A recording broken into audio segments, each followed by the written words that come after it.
Hello.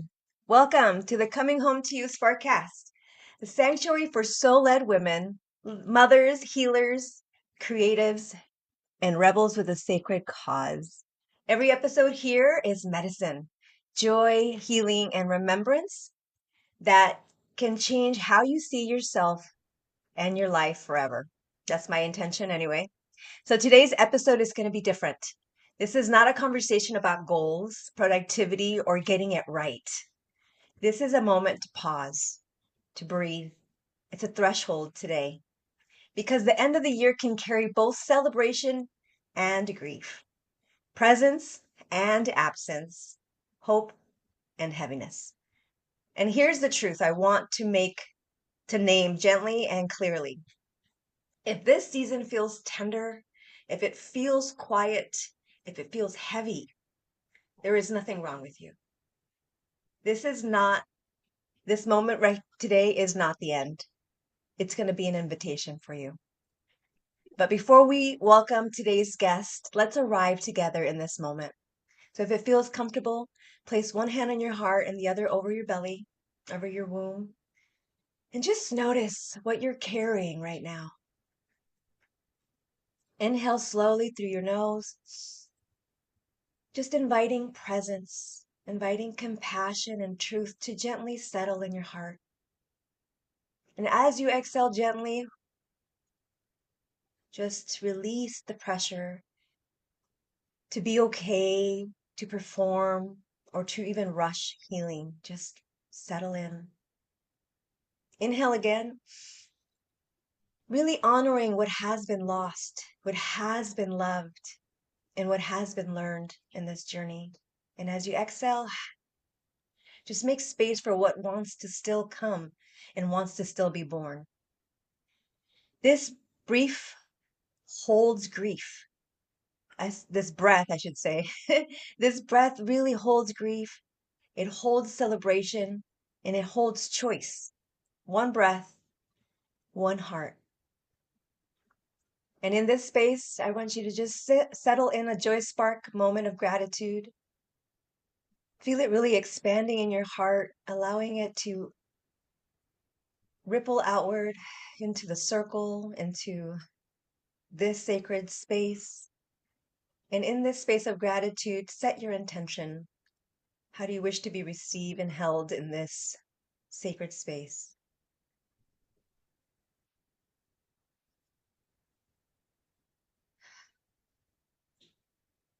You may now begin. Thank you for that. Today, I am so honored to welcome Dr. Cynthia Stirbys, also known as Neo B'nai Sequoia, which means four Thunderbirds woman. She is coming back to the Sparkcast today, and I'm so honored to have her. She is a guide, a teacher, and a wisdom holder in the work of grief, sovereignty, and reclamation, especially for women whose voices were silenced, displaced, or taken from them. As an Indigenous woman who experienced separation from her family and culture early in life, Cynthia really brings not only professional expertise, but lived knowing wisdom. Her work reminds us that grief is not weakness. Ooh, it is a passage. And sovereignty is not something we earn. It is something that we remember. Cynthia, I just want to thank you for being here. Please welcome you to the show, to the Sparkcast. I'm so grateful to open this sacred space with you today. Thank you, Margarita. I want to say my gratitude to you for this invitation. It's lovely to be able to complete 2025 with you and your audience. And today I'm going to offer three teachings to start. So for audience members, you may want to get a pen and paper. There's some interactive aspects to it. You may also want to grab some Kleenex if you feel the need to cry. One thing I always say to friends and people around me, never feel afraid to cry. And especially when you're in company of others who are willing to hold that space for you, that is, an energizing and healing moment on both sides, really. So you're Mm, holding sacred space for others today. And I just want to tell you how much I appreciate you for that and for the invitation today. So I'm going to share my screen and yes. let's I see. wanted to say before we move into the conversation, I do want to invite you into that what I'm going to call the threshold offering. It's going to be the guided reflection for the women listening who are closing the year marked by loss, transition, and deep change, who are just standing at the edge of what comes next. Because I think we're always asking, what comes next, you know? So I'm going to gently hold the time. You're going to have about 15 to 18 minutes so that we can move through the rest of the episode with presence and care. And what feels most important for you to share right now about grief and sovereignty and remembering in this moment in time. I'm grateful for you for offering this. Okay, thank you. Are You can you zoom able in. to see the slide? Yes, but if you wanted to make the slide bigger so we only see your slide, because now I can see your notes. Okay, I'm going to stop. I'm going to stop the share. Well, that's kind of odd. Um, my apologies to everyone. We tested this. And how does that look to you now? Perfect. Yeah? Okay. I have Uh-huh. no idea why it didn't work the first time. Okay.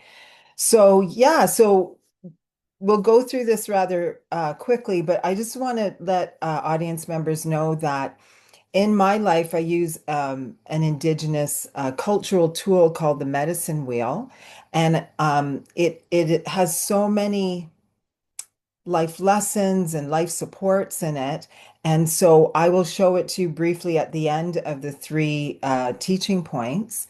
And then there's opportunity for you to get one for yourself at the end. So yeah, I'll just start. So moving through grief is what we're talking about today.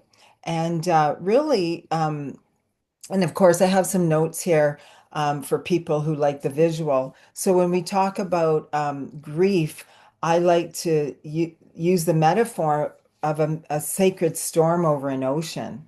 That we can see this as grief, and it's not something to escape, but something that moves through us, and it's perfectly normal part of life, which society often tells us don't do that.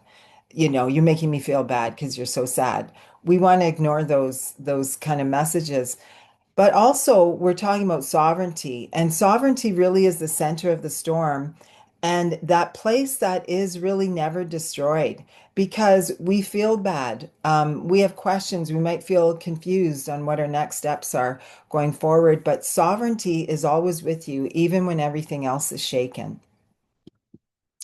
Then we also have that inner authority and self-worth. And these are the act of coming home after the storm. And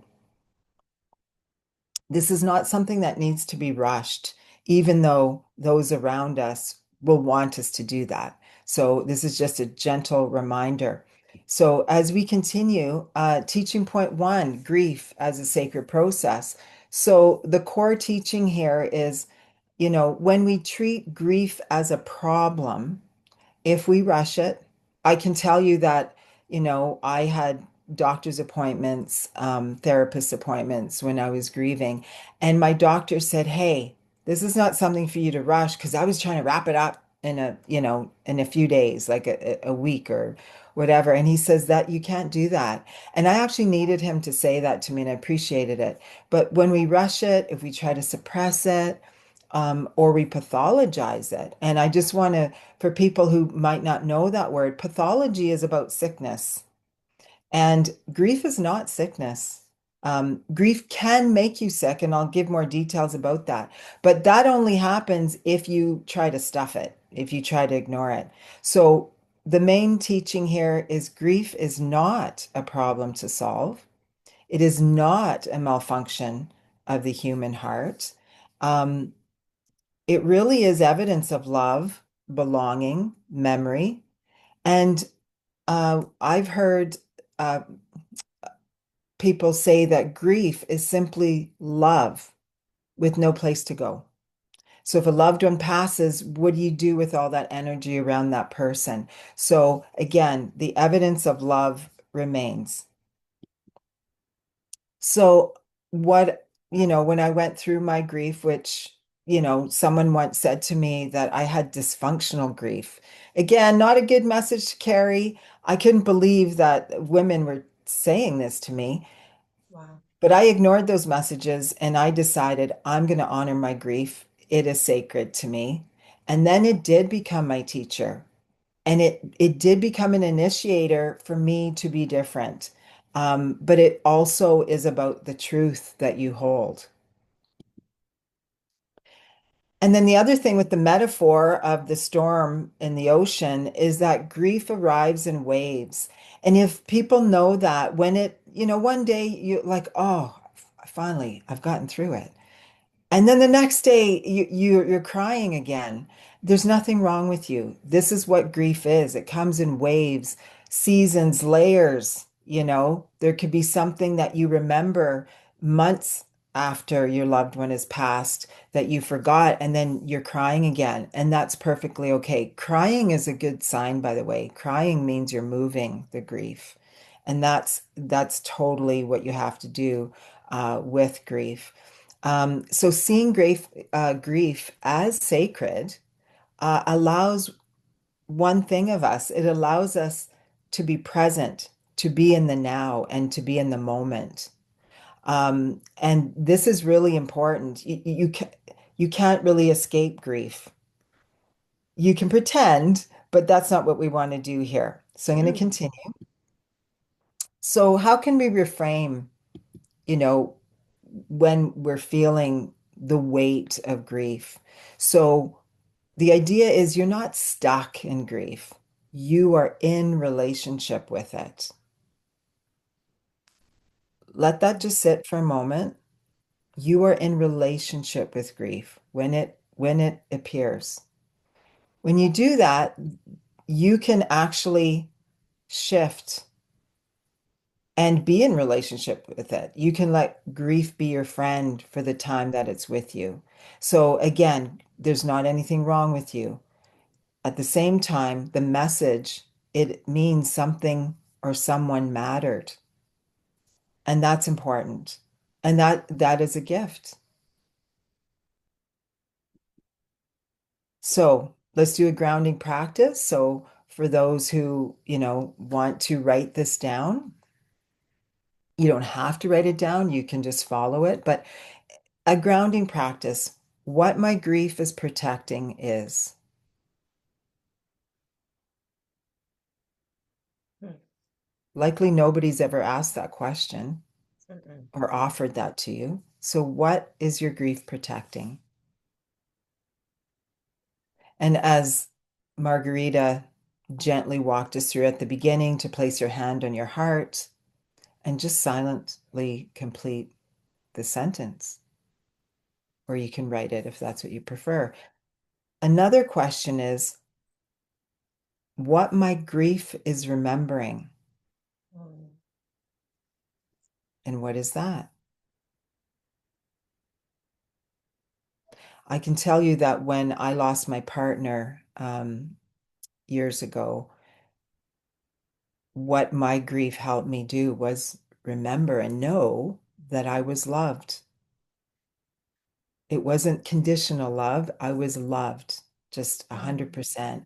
And that is what helped me move through grief, is just remembering that. So this is a moment to think about this, that there's no fixing grief. There's nothing to be fixed. You don't have to say anything out loud to anyone.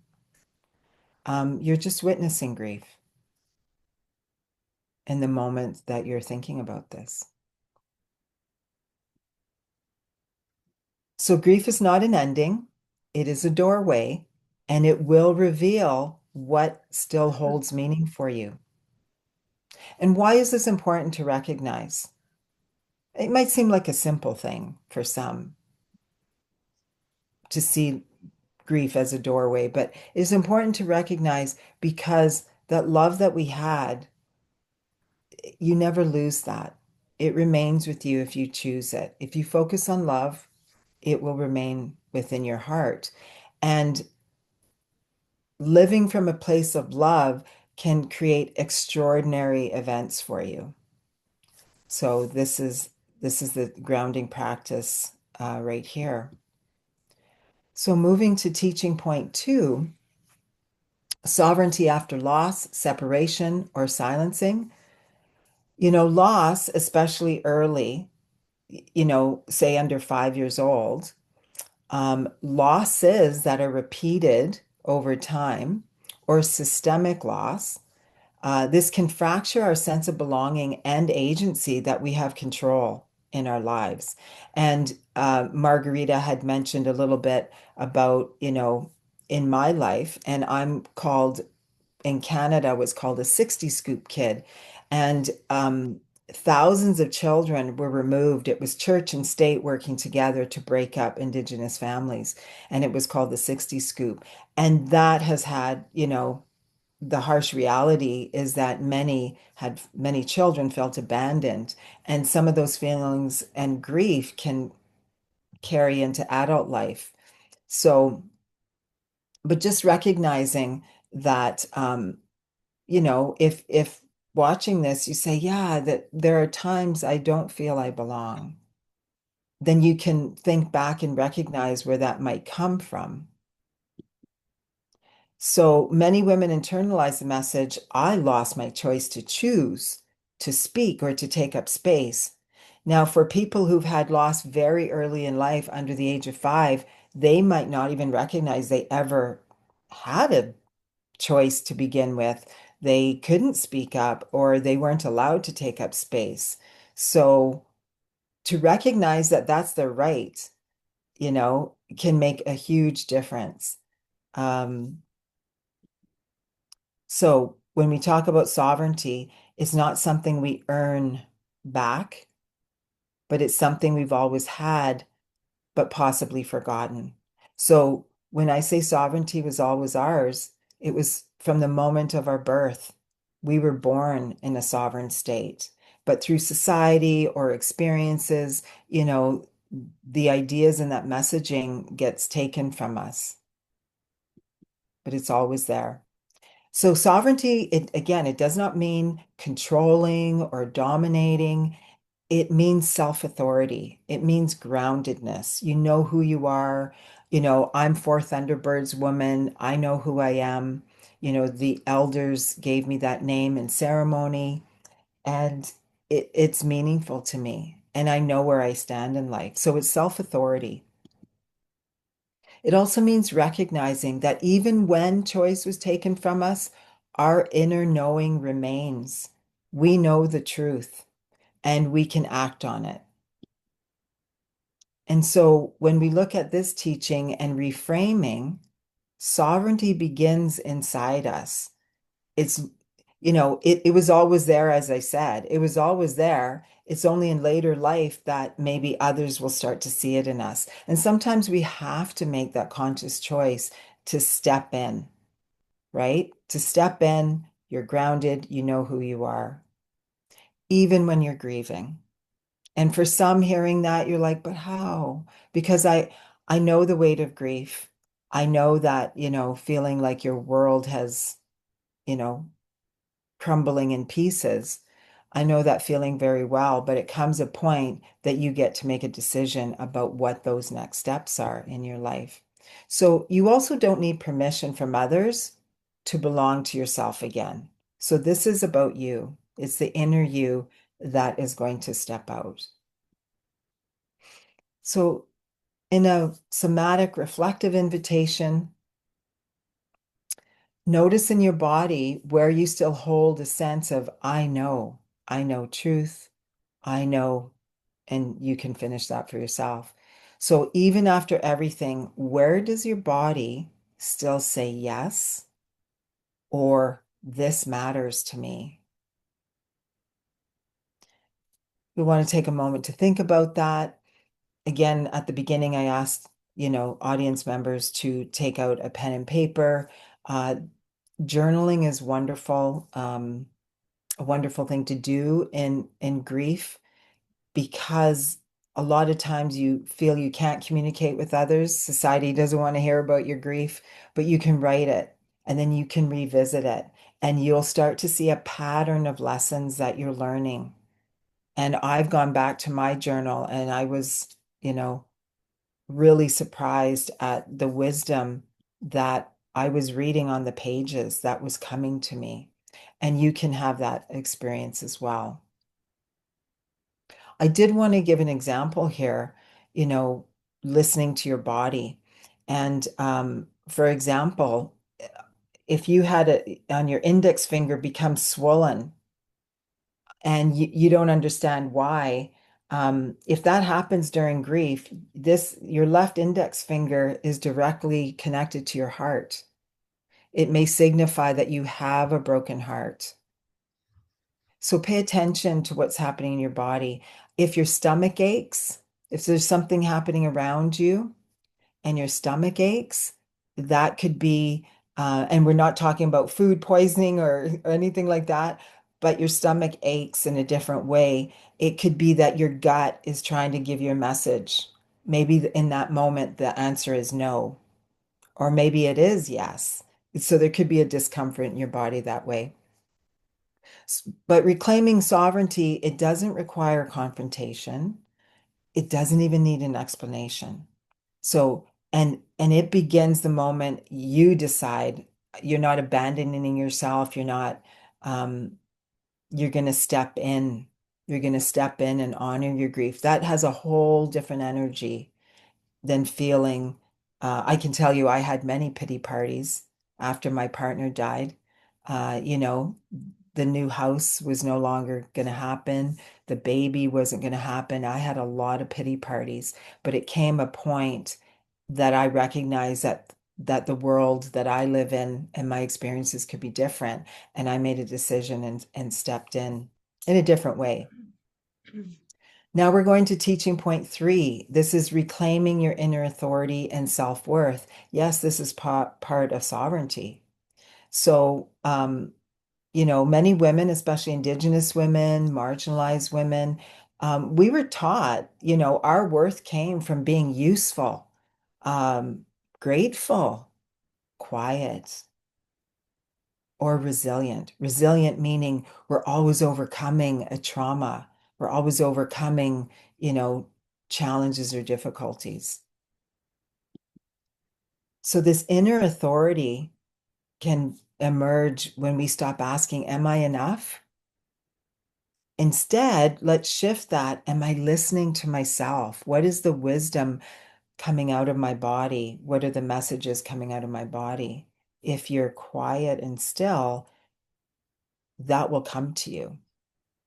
And sometimes that stillness could be just being still and doing breath work. Sometimes it could be while you're journaling, like I said, and then you go back and you're like, wow, it was already here because you have that tacit wisdom within you. And on self-worth, it's not an overconfidence, it's not performative. And what I mean by that is, how are you? Someone says, how are you? They know that you're grieving. And you go, oh, fine, I'm good. Yeah, everything's good. I would remind you, none of that is necessary. If it's not good, if you don't feel good, you can simply say, it's a tough day. It doesn't have to be, you don't have to perform for anybody. It can be quiet, this quiet embodied, knowing that my voice counts when you want to use it. There was lots of times while I was grieving, I didn't want to speak. And, your voice counts when you do want to use your voice, even when no one applauds it, right? Even when you're saying you're doing something for yourself and people aren't noticing, it doesn't matter about other people. It's what is important to you. So, to reframe, reclaiming inner authority. So, just a gentle reminder with the reframe, you don't need to be healed to be worthy. That's in quotes because there's nothing wrong with you. Grief is a totally normal part of life. Your voice does not need to be loud to be sovereign. It's that quiet, you know, embodiment of your inner voice that's leading you. And so a daily practice is what I offer here on the third teaching point. So offering you to do one simple daily act of authority. What could that look like? You can choose to rest without justification. So, in times I was grieving, I was reminded by a few people, wow, you're sleeping 12 hours a day. That's okay for a couple of days. But then I was reminded there's such thing as sleeping too much. On the fifth day, on the sixth day, I was still sleeping those long sleeps. Um, it didn't feel very caring when I was reminded not to sleep when that's all my body wanted to do. You don't have to justify rest. You can say no without explanation. And this is one of the best things I heard. No is a complete sentence. That's why you don't have to say anything more. It's just no. So, another thing, and part of your daily act of authority is naming a truth quietly, just to yourself. It could be, the person who passed could have been, had cancer and they were, suffering for a long time. And maybe the quiet truth was it was time for that person to pass, to go to the next realm. And the quiet truth is it was their time. And sometimes we don't want to acknowledge that because we want to make it, we want to create another story around it. But naming the truth quietly, just yourself, is helpful to you. Oh, okay. One more thing. Yeah, that's the next thing. But I also wanted to say, when you honor grief, sovereignty is remembered and your inner authority gets reclaimed. And it might feel really subtle, but in fact, it is a powerful shift because chances are once you create that shift, you're never going to let go of your sovereignty and um, your own active authority. You're never going to go back. And that's how, you change. And this is how grief can be your teacher. So it's from this place, there's not an urgency that we can understand our grief and how it has served us because it can serve you if you let it. And so these are my three teaching points for today in grief. And I mentioned at the beginning that I would share with you the medicine wheel, which I will do now. I'll come back to it at the end. Um, but the medicine wheel, can you see that clearly? Okay, so here is the medicine wheel, and this is I'm a Soto Cree woman. This is one of our cultural tools because there's four quadrants. If you start on the yellow, which is these are cardinal points, east, south, west, and north. This also represents the different cycles of our life. We're born in the eastern door, we become youth in the south, we become an adult in the west, and we also become an elder in the north. It also, cardinally speaking, um, represents the different parts of ourselves. So in the eastern door, it's about our spirit, which makes sense because it's the same door that we're born. And then in our youth, it's about our emotion, and we have to get control of our emotions because there's so many. Mhm. And then in the our adult life, it's about our physical selves. And it's not just about one emotion, but this is where there's a maturing. And then when we come to our elder years, it's about wisdom and our intellect and what we've learned. So these four quadrants represent who we are as human beings. And I'll just give a really small example. When I was doing my PhD, I just felt a buzz in my head. I was always reading, writing, studying, analyzing, data collection, like it was on and on. And I didn't feel totally myself. And I realized when I looked at the medicine wheel, it was because I was just up in the mental aspect of self. I used another tool in our culture, which is our medicine cards. And the messages I got was go to community. And when I went to community, I was able to feed my spirit by being around all the community members that I hadn't seen in years. It really emotionally, I was very joyful, right? And yeah, and then I had the physical part of it. We got to dance. There was music. So this helped me create balance in that moment. And it was really powerful. So I also want to let you know on the inner here is ways of being. So you can write me at the end. My email address is here, and I know that Margarita is going to post my email address. You can email me and just put medicine wheel or grief, and I'll know to send this to you. So you can post it at home as a reminder, what can I do while I'm in grief? And on the physical side, for example, it's a reminder there's questions on the outer edge to remind you to think about your grief. And I know at this point there's might be some people in the audience that say, I think you're missing the point. I don't want to think about grief. But the reality and the truth of it, when you acknowledge your grief, and from a counseling perspective, I think of holding, cradling your grief, talking to it, because when you acknowledge it, then it feels recognized. It says, I don't have to stay here.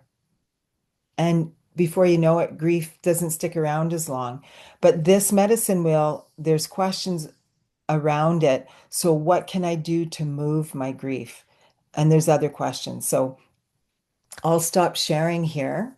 Um, and yeah, so I just wanted to share that little bit with you.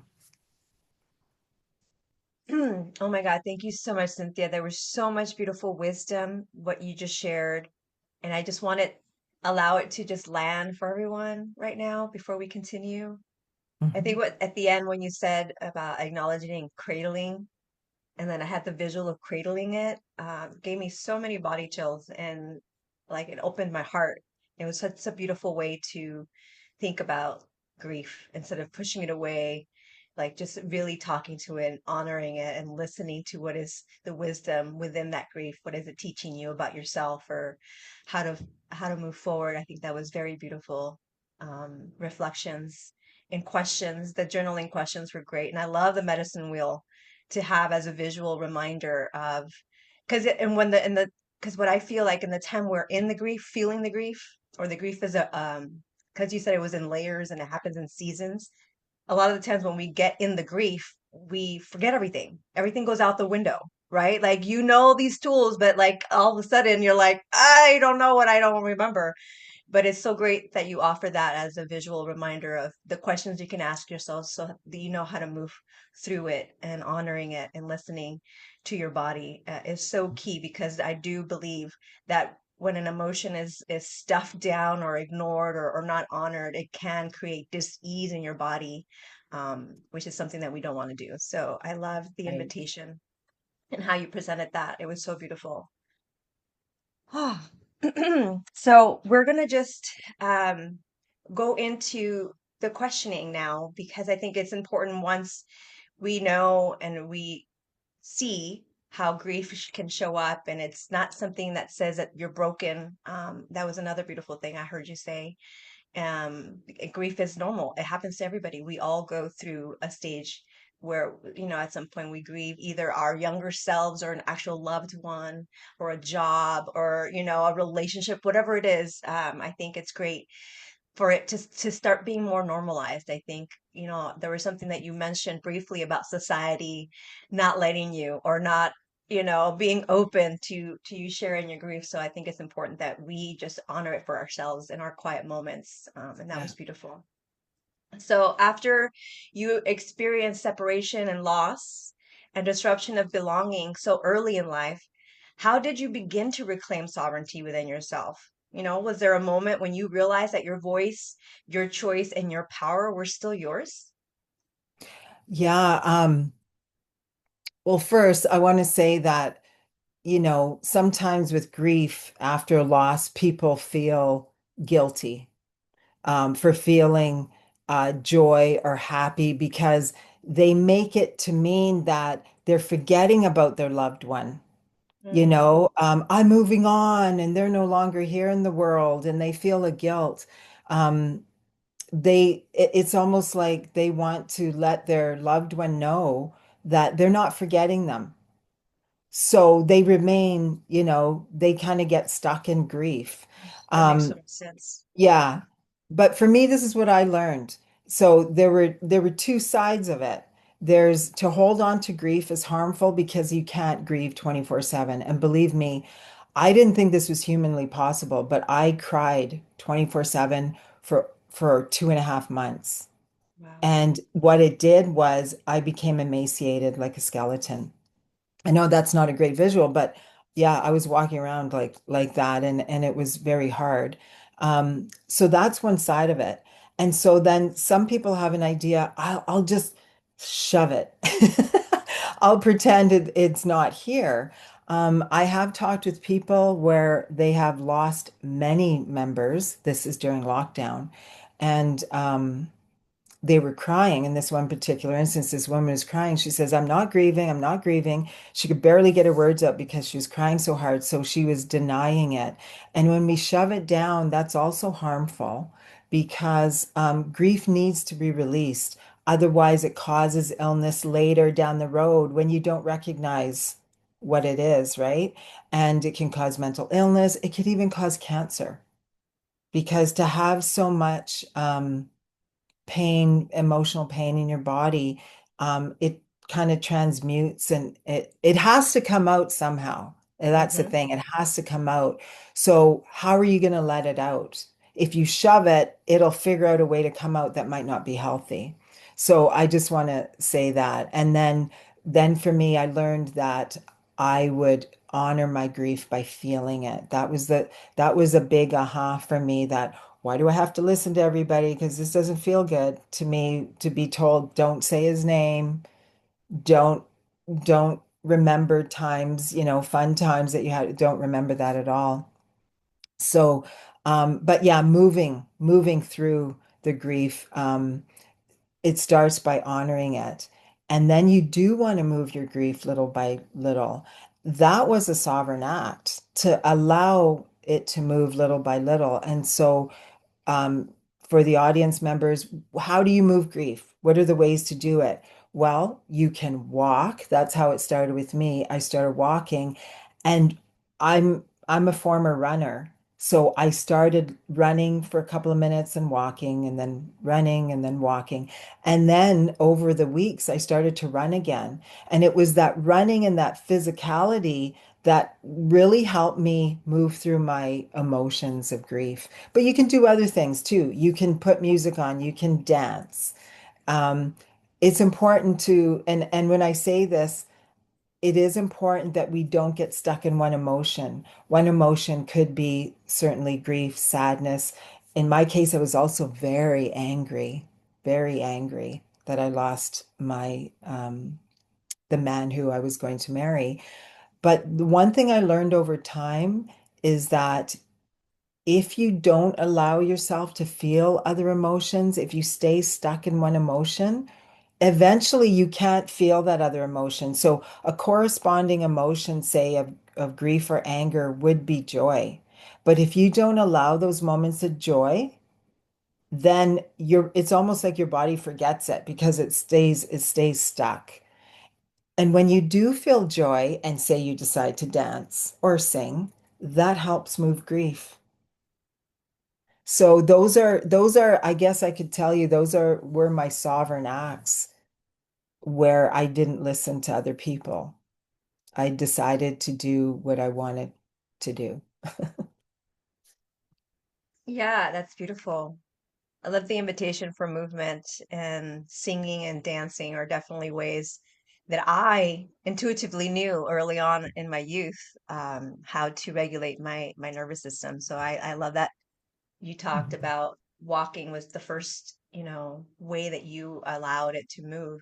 And sometimes your body knows that already. Just gotta trust your intuition. You didn't know why you were walking. You didn't know why you started walking and why that was good for you. But now, in reflecting back, hindsight is always 2020. You were seeing that I was actually literally moving grief for you. Yeah. and Hmm. allowing that. So, so many people are taught to survive grief, right? Or minimize it, like you've said it before, and they try to move past it too quickly, or society says, get over it. From Hmm. your lived experience, how has grief served as an initiation, one that deepened your relationship with truth, self-trust, and inner authority? Yeah. Um, to answer it like in a short way, I guess, is think about the singer Frank Sinatra. I think a lot of your viewers might know who that is and his famous song, I Did It My Way. So I Mm, would say, do it your way. That I ended up doing it my way, right? The other thing that's really important that sometimes people don't want to talk about is when you do it your way, meaning, don't rush it, feel the grief. Because when you feel it, and I said rock it, like a baby, talk to it, nurture it, and it feels validated, it's going to leave sooner.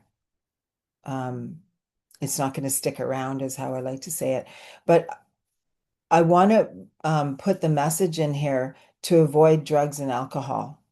mm, Like you can't find truth if you're numbed out, right? If your mind is numbed out or you're in a different state, you can't find truth. That's why from a counseling perspective, counselors won't work with people who show up high because they've, smoked some drugs before they got there or drinking.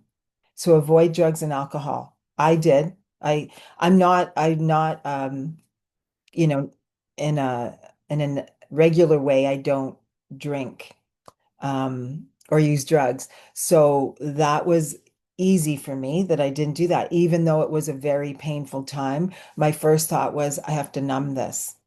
And if I could just share, do get support, and which is another thing that I did to get support. So I did, but it took me a little while to find the right people because I had a psychiatrist that was recommended through my workplace, and she didn't like me crying and mm, she wanted to drug me up. So she actually kind of yelled at me in the session, the third session. Damn it. She said, "You're going to take these drugs."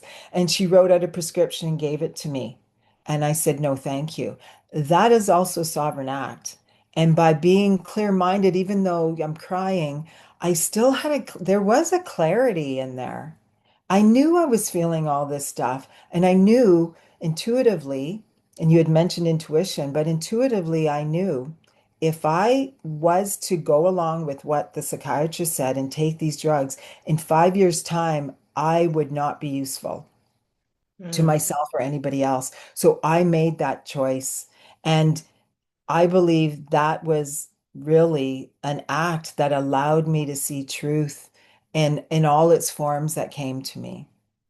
And what I hear there too, you said something that was so powerful and got me to like go, wow, counselors won't work with people who show up drunk or high, but that they're ready to prescribe you something to numb you in your Yes. mind, right? To not Yeah. feel. So tell us, I just want to go deeper on the importance of, I know you said it, we touched upon it, the importance of feeling it to heal it. Um, Mhm. but like I guess for people out there wondering like, okay, well, yeah, I need something to help me not feel so much of it. But explain why being high and drunk really stops you from processing grief in a healthy way. Can you just go a little deeper on that so that people it could really ground Yeah. and land in people? Yeah, I think it's really important. And just so you know, I did have a conversation a couple years ago with someone who worked with people in grieving. And I had said to her, no drugs or alcohol. And she stopped me and she said, I wouldn't have gotten through the death of my husband if I didn't have drugs or alcohol. And what that said to me is she probably hasn't actually moved through grief entirely. She Mm, probably hasn't because if it numbs you, you can't process it the same way because you don't have the consciousness, if I can say it that way. You're not conscious of what's happening. So you can't make a sovereign decision for yourself in those moments.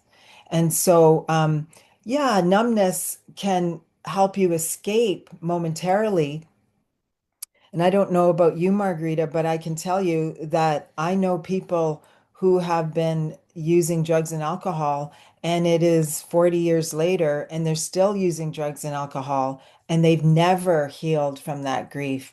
They don't know why, but also when you participate in the narrative, I guess, that it's okay to use drugs and alcohol, you're grieving after all. If you buy into that, um, you never actually, like I said, you never actually get to process, and the grief doesn't become your teacher Mm, because you're not paying attention. You're not paying attention to what are the feelings under the feelings mm, and what are the messages that my body is giving me. What is that? What is stillness giving mm, me? All these things give you messages. So that's why I say, and yes, there are people out there who would disagree with me, but I can tell you, I grieved without drugs or alcohol, and my grief became transformative for me. The day didn't go out for a long time, um, out, just out and about. And I was out one day and I was observing somebody was under high stress. And I kept watching this person. And in that moment, I'm like, wow, how selfish of me. I think that the death of my partner is the worst thing in the world, and nobody has it worse than I do. But in that moment, I was observing somebody having a lot of struggle, and I could see there was a lot of emotion.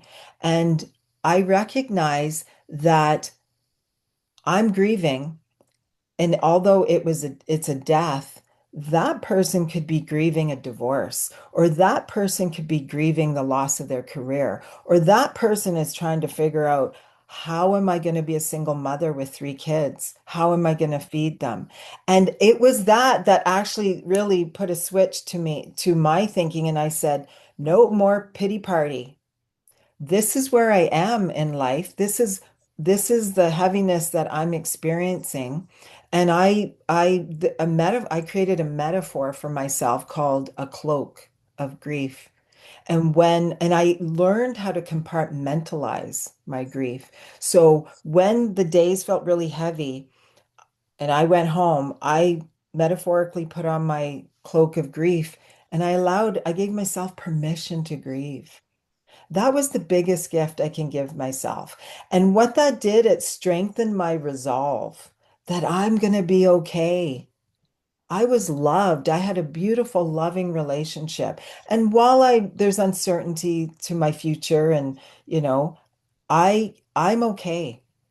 And it's okay that I'm grieving right now. And however long it takes is however long it takes. And there was an acceptance for me. But I can tell you, after that day when I had that observation of that woman struggling, um, I became different. And so anytime I went out and I was in public, I decided to be different. I was like, hello, good morning, you know? Or if I noticed that someone was struggling, I might put my hand on their arm and say, I'm wishing you the best day because you're mm, deserving. It was really small things that I did, and all of a sudden I'd see this person's face change. It was like they see me. They see me right now in my hurt, and it's okay.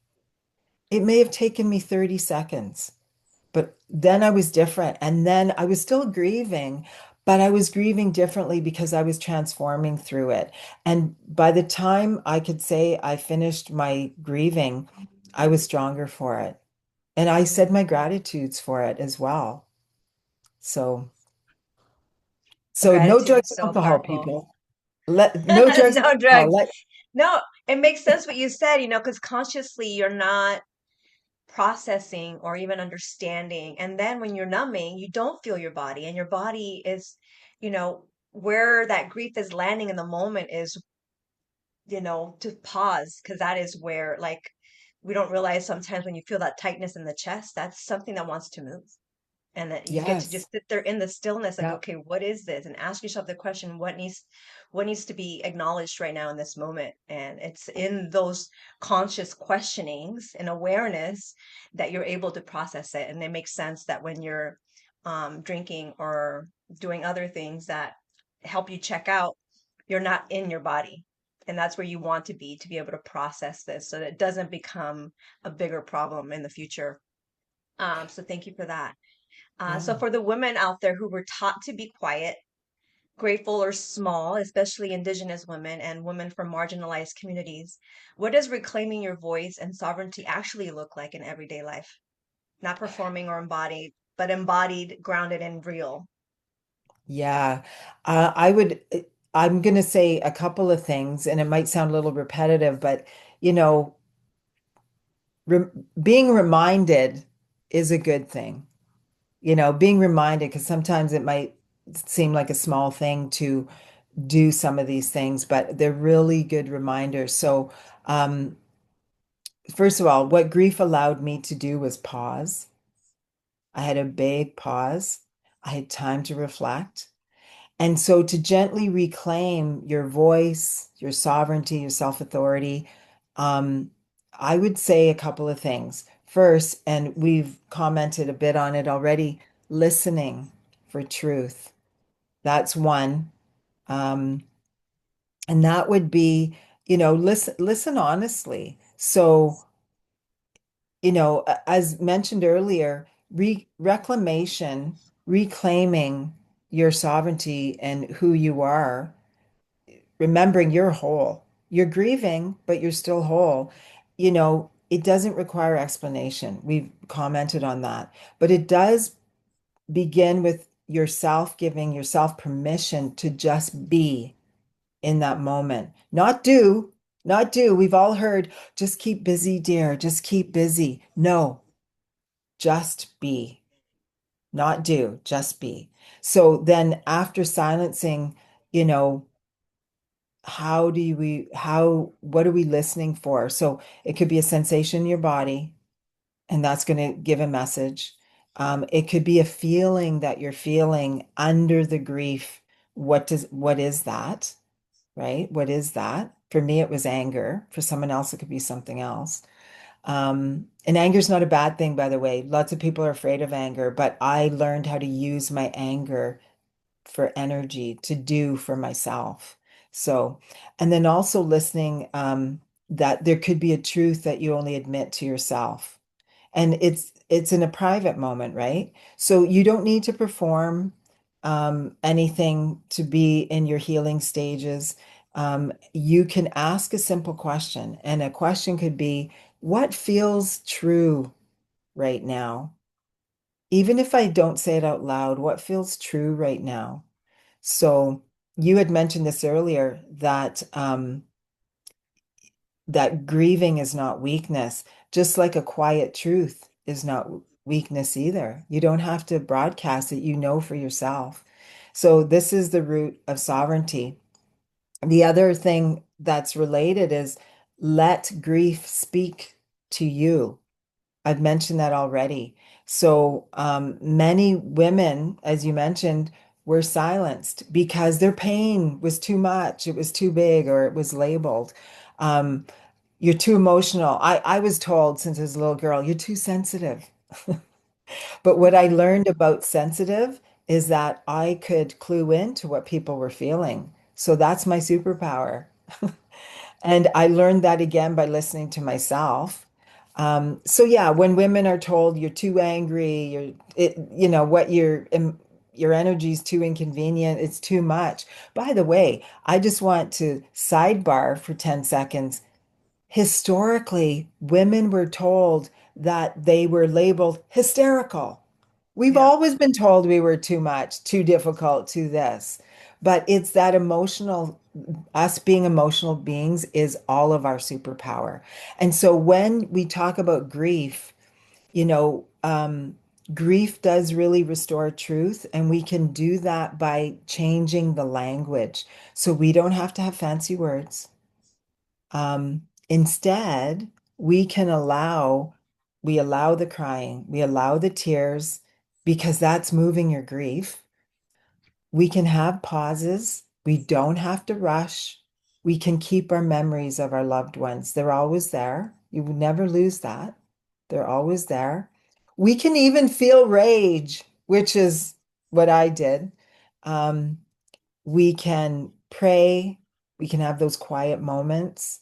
Um, and sometimes we will feel numb, not because we're drugged up, but because we're flooded. There's a terminology, Mm, flooded from processing our grief. And so when we feel overwhelmed and flooded with grief, go for a walk, mm, you know, dance if you're a dancer, if that moves you. These are, so this is how grief can speak to you and you can decide. So we don't have to, we can move grief and we can allow it to express itself without translating the meaning. We don't have to do that for anybody. We don't even have to make it a big thing, just recognizing that it's grief first. Because the most important thing, it doesn't have to make sense for anybody else. mm, It's just for you. It's personal.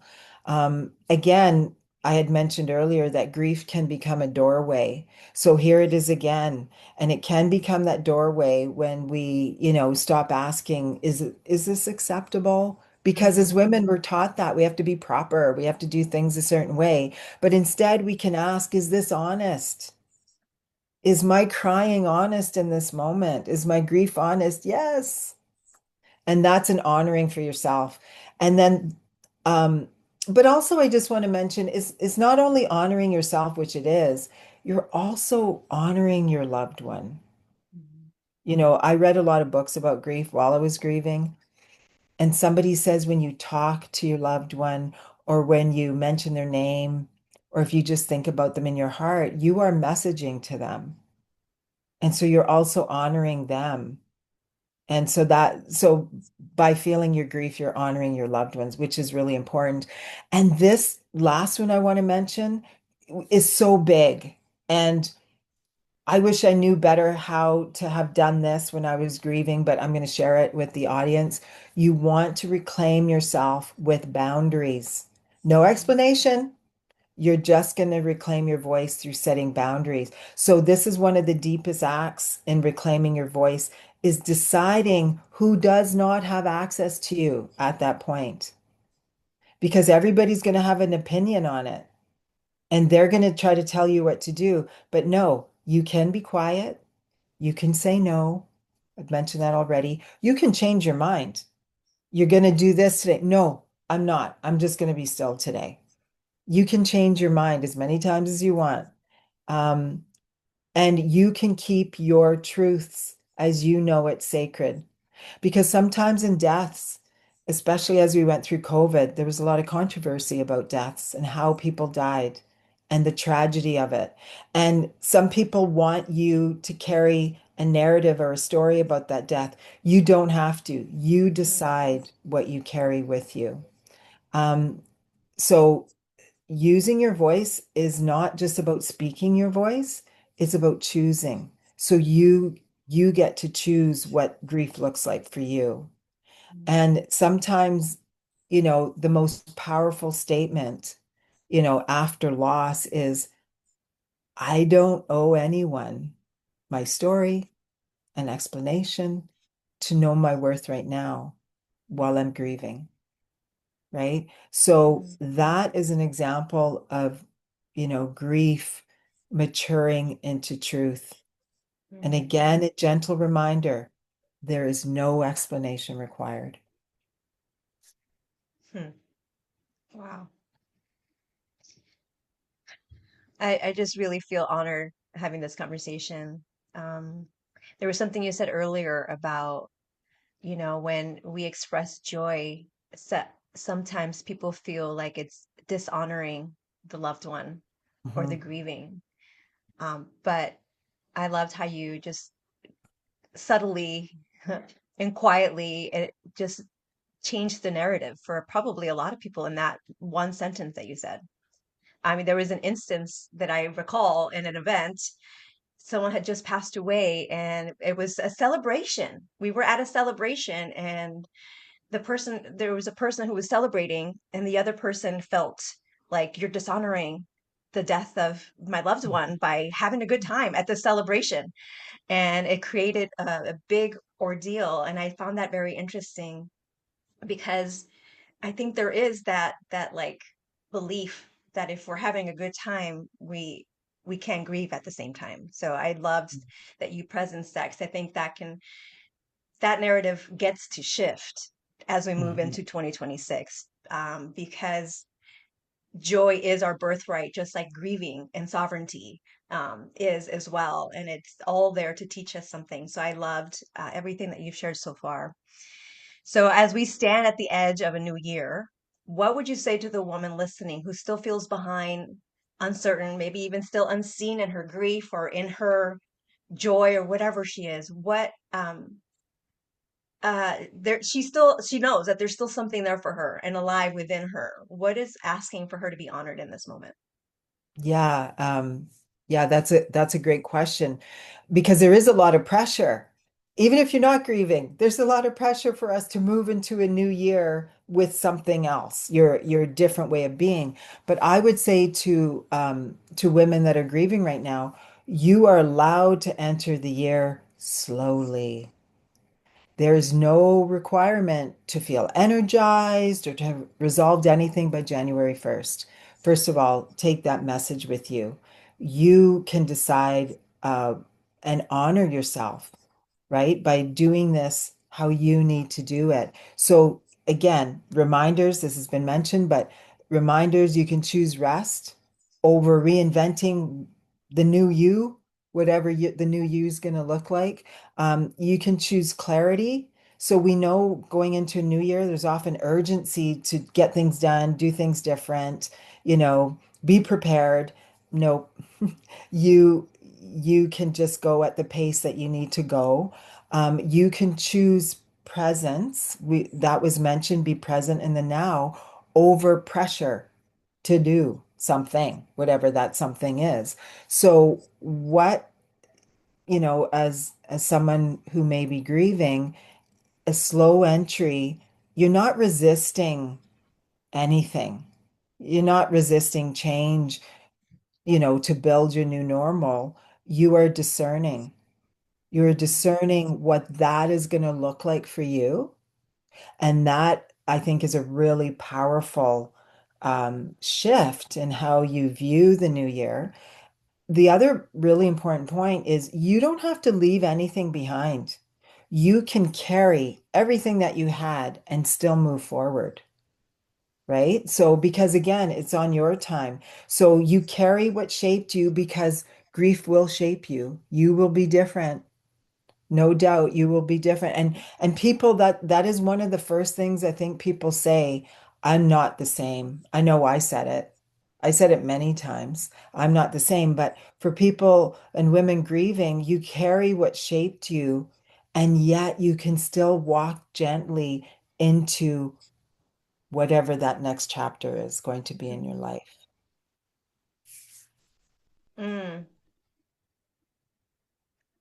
I just want to pause to let all of that land because that was beautiful, giving permission to not have to do anything different or be better or oftentimes that's what the new year calls people resolution. I'm going to do something different. And we know that those resolutions last about 2 weeks and then we were back to our normal. So the invitation to carry it with you and to do it in your process, I think was a beautiful way to really wrap up this call. Thank you so much, Cynthia, for your truth, your presence, and your generosity today. It's really been an honor to have you bookend the year for us here. So, sisters, as we close this sacred conversation with Dr. Cynthia Stirbys, let us remember this truth. Your sovereignty has never left you, even in grief, actually, especially in grief. Grief is not a sickness. It doesn't need to be rushed, fixed, or silenced. Grief is love with nowhere to go, a sacred teacher that arrives in waves, seasons, and layers.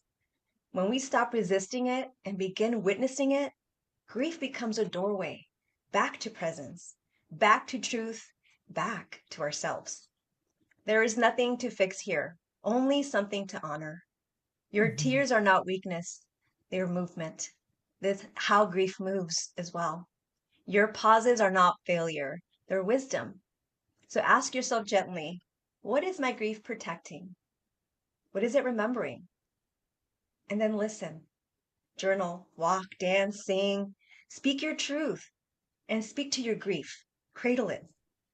Let it move through you the way it's asking to be moved. Grief teaches us to say no when we mean no. Remember, it's a complete sentence. So it's to reclaim our inner authority, to remember that we are whole, not broken. And alongside grief, allow joy. Celebration doesn't erase loss. It honors the depth of love that was always there. Mhm. Do grief your way. Wear your cloak of grief with sovereignty and pride. I love that. Compartmentalizing. Let community hold you and let yourself simply be without having to do. Because when you give yourself permission to be present with it all, you reclaim your voice, your worth, and your self authority. And in that, remembering, healing unfolds gently, honestly, and in divine timing. So, to everyone listening, if you're here, if you're breathing, if you're still listening, you're not late. You're not broken. You're not even behind. You're still choosing. You're still sovereign. And you're still becoming. The year is not ending. I'm saying this year is ending, but your life is not. And remember that. So if this episode supported you and invited you to sit with it, share it with someone who needs the gentleness and reminder. Returning to it when the noise gets loud, because coming home to yourself is not a destination, it's a devotion. I want to thank you for being here, and I'll see you next year. As we end the year, I just want to thank everyone who has been on this podcast sharing their truth, their wisdom.